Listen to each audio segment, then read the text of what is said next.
అంటే మన పిల్లలు మనకు తెలియకుండా ఒక బెడ్రూమ్లోకి వెళ్ళో లేకపోతే కాలేజీకి వెళ్ళో మన ఇంట్లో పరిస్థితుల వల్ల ఏడుస్తూ ఉంటే ఆ పేరెంటింగ్ కరెక్ట్ అని మీరు అనుకుంటున్నారా?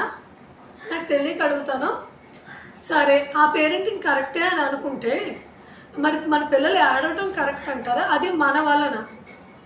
ఇందుకు పిల్లల మీద సొసైటీ నాకు ప్రెజర్ని బాగా పెట్టేసి పిల్లల్ని బాగా హింసించేసి సొసైటీ అనేది కొన్ని నార్మ్స్ని పెట్టుకుందండి. ఒక పని చేయకూడదు అని. ఆ పనులు ఏంటంటే అత్యాచారం, హత్యలు, దొంగతనాలు, ఇల్లీగల్ అఫైర్స్ పెట్టుకోకూడదని సొసైటీ చెప్పింది మనకి.